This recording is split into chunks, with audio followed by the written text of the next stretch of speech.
Hello my dear students, welcome you all in today's video session standard 5th subject EVS 1. Today we are going to learn a new lesson that is food for all. Here the topic we are going to learn that is number 1 agriculture. In that we are going to learn agricultural seasons, agricultural work, traditional agriculture. Number 2 improved method of agriculture. In that we are going to see improved seeds, modern methods of irrigation. Number 3 fertilizers. In that we are going to learn protection of crops, storage of grain. Number 4 food storage and conservation of environment. In that we are going to see the green revolution, food security, agricultural assistance program.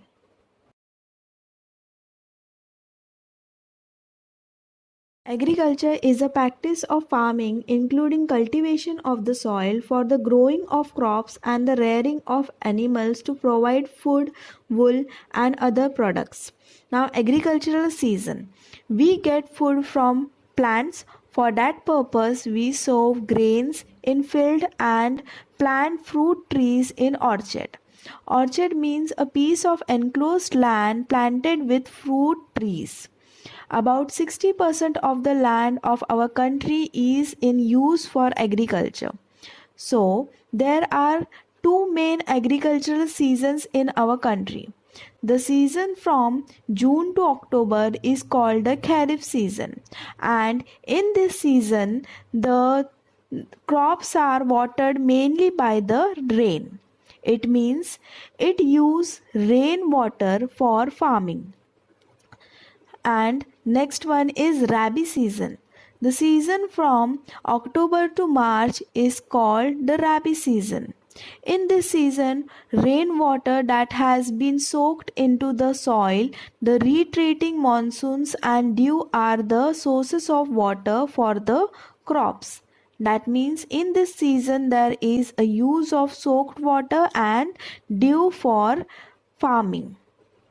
Okay, and in addition some crops are grown from March to June. These are called summer crops.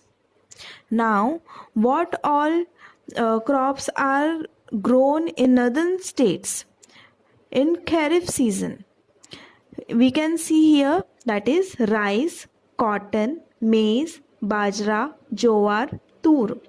And in the southern states we can see rice, maize, ragi, jowar, groundnut. And in Rabi season we can see in northern states wheat, gram, rapeseed, mustard, barley. And in southern state we can see rice, maize, ragi, jowar, groundnut.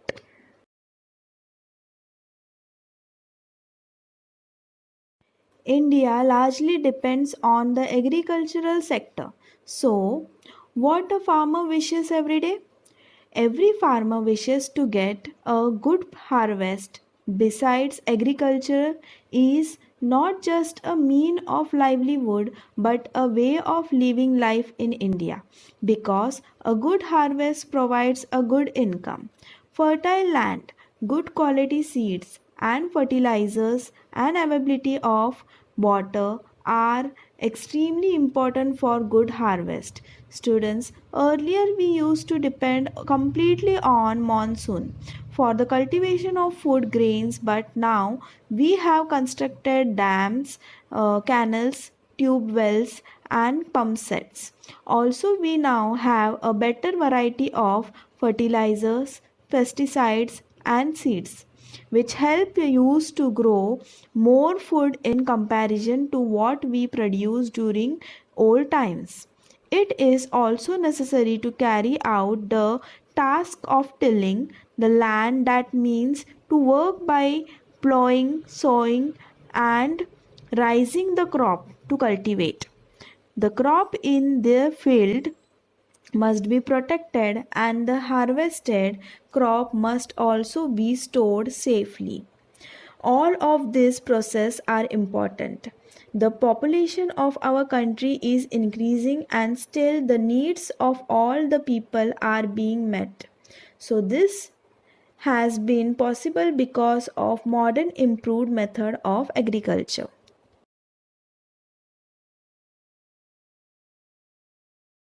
Traditional agriculture. There are different ways in which agriculture is carried out. First is the traditional way of agriculture.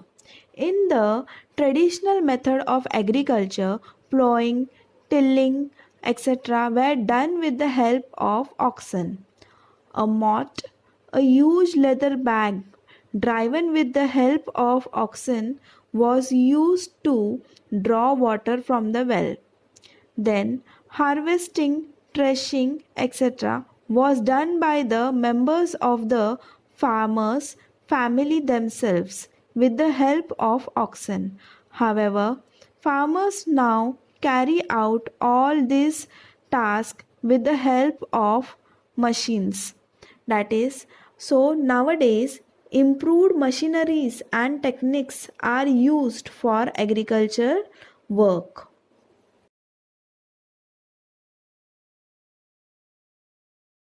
Improved methods of agriculture. We have just learned about different traditional methods, but the population of our country is increasing day by day, and still the needs of all the people are being met.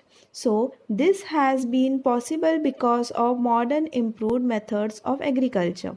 There are different improved methods of agriculture, that is, improved seeds, modern methods of irrigation, use of fertilizers, and protections of crops, storage of grains. Improved seeds. Earlier, it was customary to preserve the seeds of one harvest for sowing in the next season. Those seeds did not have a high yield.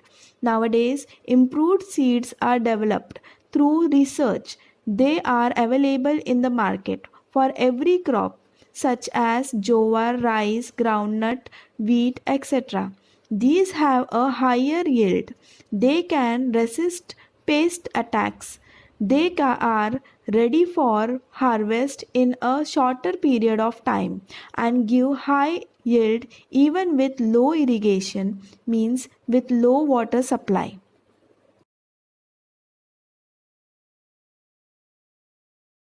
Modern methods of irrigation. Crops grow well if they are watered at the right time.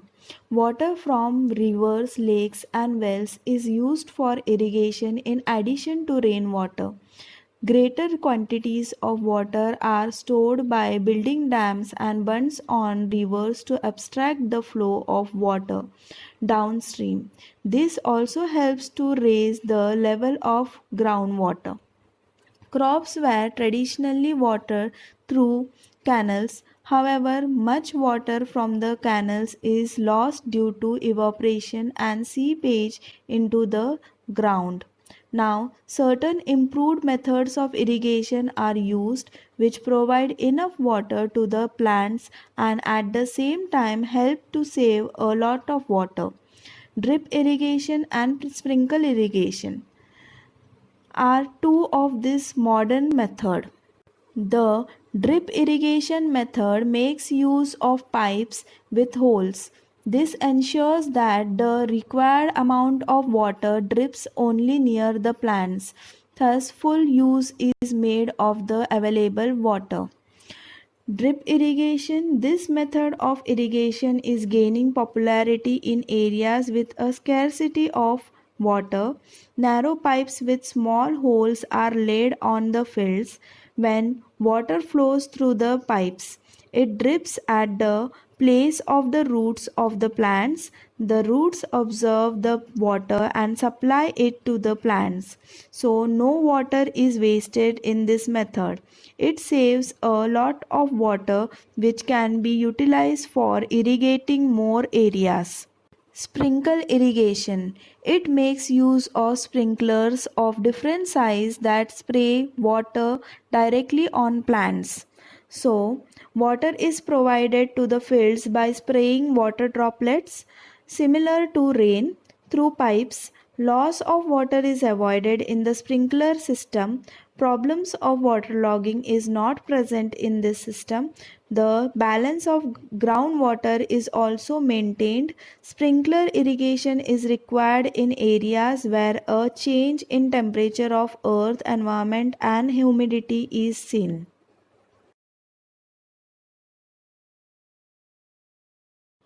Fertilizers. If the same crops are grown repeatedly in a field, the fertility of the soil decreases. Then we have to add fertilizers to the soil to restore its productivity.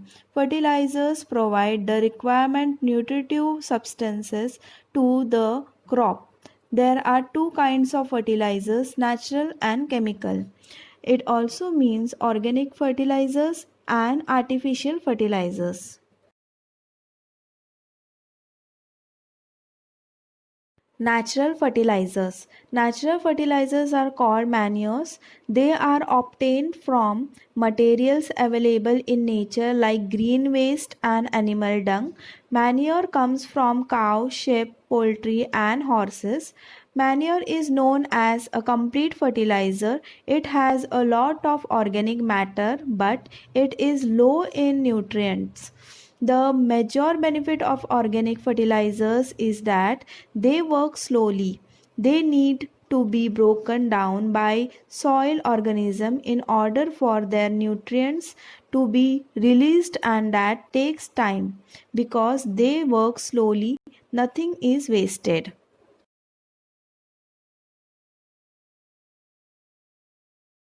Chemical fertilizer. Chemical or artificial fertilizers are mixtures of different chemical substances in specific proportions useful for agriculture. So overuse can harm soil structure and pollute the water supplies. In traditional agriculture, organic manure such as compost were used. So compost is the organic material that can be added to soil to help plants grow well. Chemical fertilizers came to be used for quicker growth and higher yields. However, the harmful effects of the use of these fertilizers soon became clear. Waterway pollution, chemical burn to crops, increased air pollution, acidification of the soil, and mineral depletion of the soil are the adverse effects of chemical fertilizers. So the overuse of chemical fertilizers leads to accumulation of excessive chemicals in the soil. This lowers the fertility of the soil and reduces its productivity. Overwatering, as you know that everything is the limit, is good. For like if you overuse it, we will become obese, which is not good for health. Similarly, overwatering it makes the land saline and fallow. Saline means saline soil contains enough soluble salt which can injure the plants, and fallow land it is a land which is normally used for farming but left with no crops on it for a season. In order to let it recover its fertility means land to leave unplanted after plowing. This is seen especially in the part where water is available in plenty, as for example near dams or on river banks. If land becomes saline and fallow, it has to be tested to find out which substances it needed, so that the fertility can be restored by adding these substances. It is a costly and time consuming procedure. Therefore, it is better to avoid excessive use of fertilizers and water.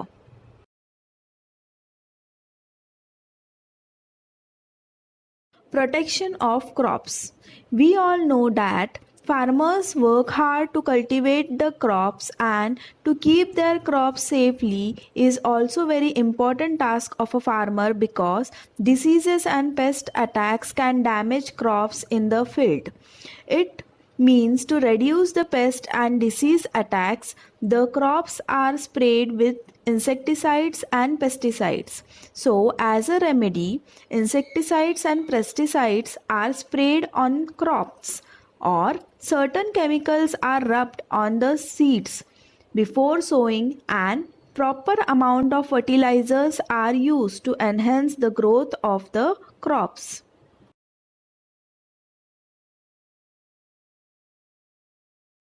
Storage of grain. Storing the harvested crop safely is as important as increasing the production. What steps are taken for this purpose? The grain is dried well in the sun and filled in sacks. The sacks are then stocked in the house or after selling in warehouses or shops.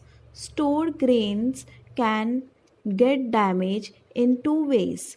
Mice, rats, and insects can spoil the grain to a great extent. Also, if the grain is stored in a closed and damp space means moist, slightly wet place, it catches fungus and becomes unfit for eating. To prevent such damage by pests, chemicals are sprayed at the place of storage or all around it. The other way is neem leaves are mixed in the grain. Some protective chemicals that can be mixed with the grain are also available in the market. Their smell kills or keep away the insects. Storage places are always kept dry and airy to prevent fungus formation.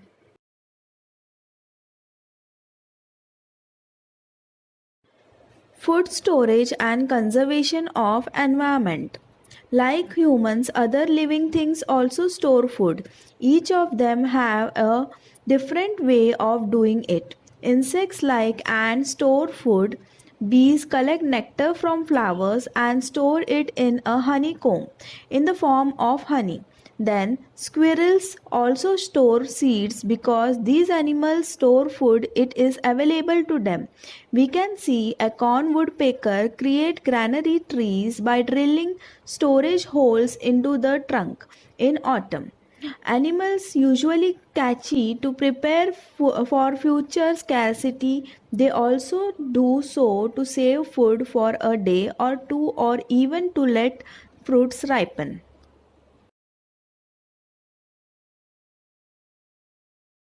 Students, all the time plants are busy producing the food they need. Even so, there are some plants that store food. You are familiar with bulbs of plants such as onions and garlic, and tubers such as potatoes, ginger, etc. They are all parts of the stem of the plants. Radishes, sweet potatoes, beetroots are the roots of their plants. These plants store food in their stems or roots. We too store food in our homes according to our needs. In India, due to the improved method of cultivation, we now produce plenty of food grains. So, the production is greater than demand. The more amount of food grains is stored in huge warehouses. Sometimes production is affected by a disaster such as floods, droughts, a cyclone or hailstorm. At such times, the stored a more amount of grain can be used for the people. It can also be used for people displaced due to disaster like an earthquake.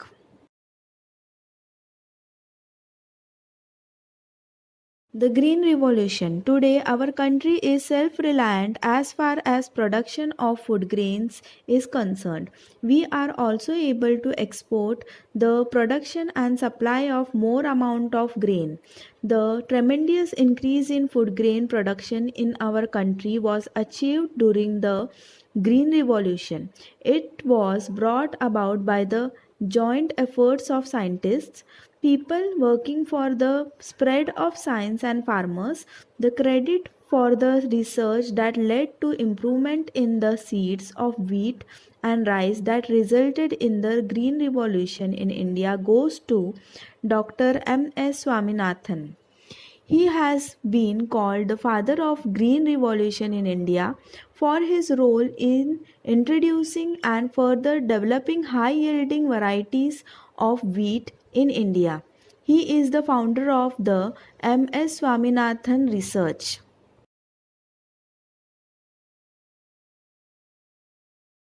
Food security.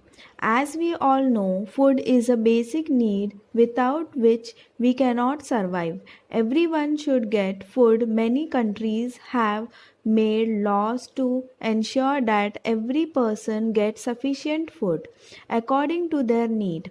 These laws are known as food security laws. In 2013, our country too enacted a food security law. It has made it possible to fight ills like malnutrition, starvation, and deaths due to hunger. The National Food Security Act 2013 is an act of the Parliament of India which aimed to provide subsidized food grains to the peoples. So, the Indian food security system was established by the Government of India, that is number 1 midday meal scheme, Integrated Child Development Service Scheme, Public Distribution System, NFSA 2013 recognized maternity entitlements are the schemes provided to the poor people.